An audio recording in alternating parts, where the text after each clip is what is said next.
TV Pinggan Konseling, channel nasihat dan motivasi. Setiap orang mengharapkan hidup itu sesuai dengan apa yang mereka inginkan. Keuangan cukup, punya rumah, mobil, dan bahagia berkumpul keluarga. Secara garis besar, ingin hidup sejahtera di masa mendatang. Atau seringkali kita dengar kebebasan finansial. Sahabat konseling, agar hidup kita sejahtera di masa mendatang, kita harus memahami tentang beberapa tahapan finansial agar dalam merencanakan keuangan lebih terkontrol, terarah, dan lebih cepat dalam menggapai keinginan, yaitu kebebasan finansial.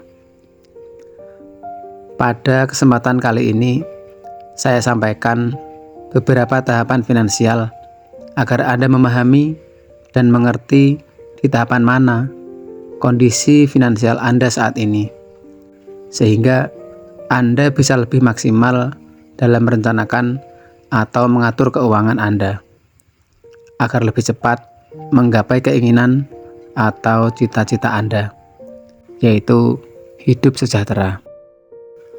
Sebelum saya membahas, terlebih dahulu saya ucapkan selamat datang buat sahabat konseling yang baru di channel ini.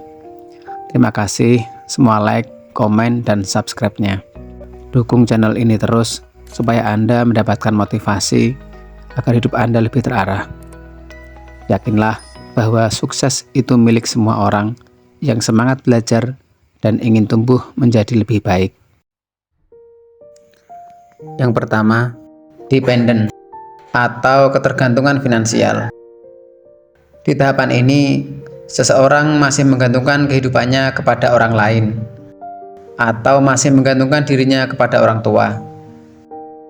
Di tahapan ini, biasanya dialami oleh remaja yang baru lulus sekolah sampai dia belum punya pekerjaan, sehingga masih menggantungkan keuangannya kepada orang lain. Atau mungkin orang-orang yang biaya hidupnya lebih besar daripada pemasukan. Di tahapan ini, seseorang harus semangat belajar untuk mendapatkan pekerjaan agar mendapatkan income untuk kebutuhan dirinya sehari-hari. 2. Stabilitas finansial. Kondisi ini di mana seseorang telah mendapatkan pekerjaan yang hasilnya bisa untuk kebutuhan sehari-hari dan masih ada sisa untuk ditabung agar bisa membangun aset yang bertujuan untuk income di masa mendatang.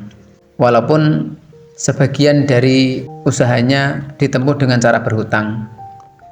Artinya, di tahapan ini seseorang sudah punya pekerjaan, pemasukan sudah bisa untuk memenuhi kebutuhannya sehari-hari, dan ada sisa untuk ditabung, namun masih harus mencicil beberapa hutangnya. Maka di titik ini pun seseorang harus fokus di dalam membangun aset agar bisa berkembang dan agar bisa bermanfaat di masa mendatang.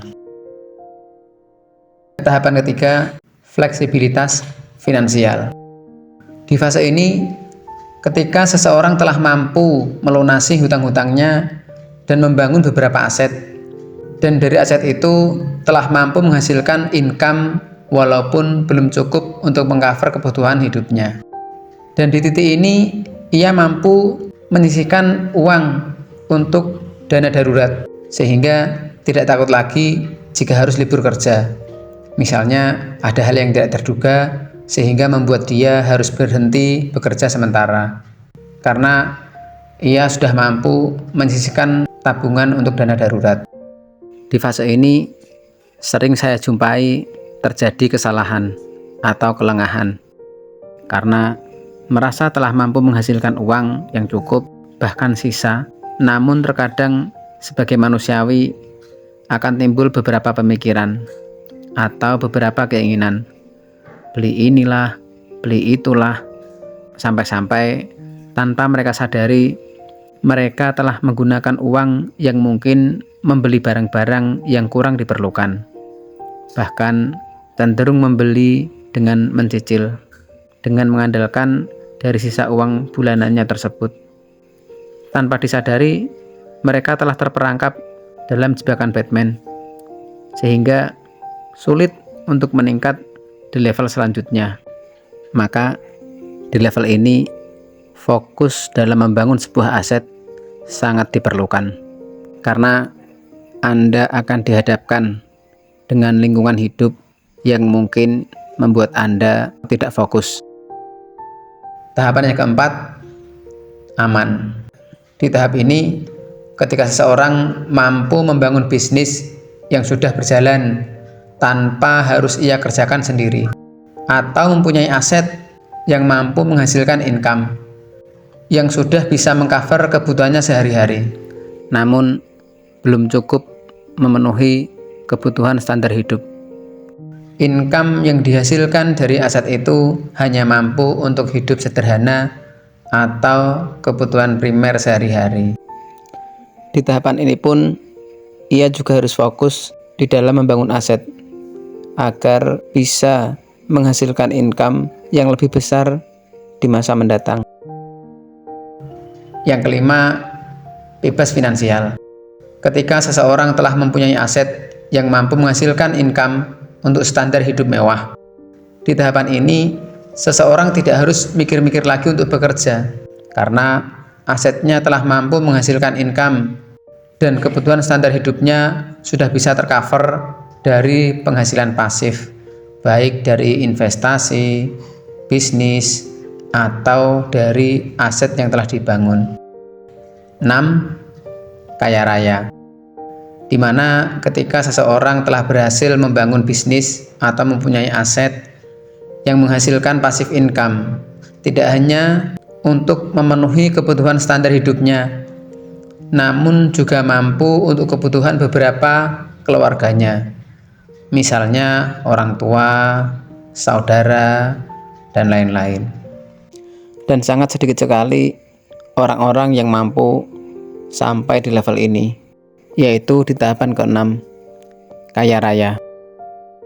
Inilah beberapa tahapan finansial. Well, Anda di posisi yang mana? Jawab di kolom komentar ya.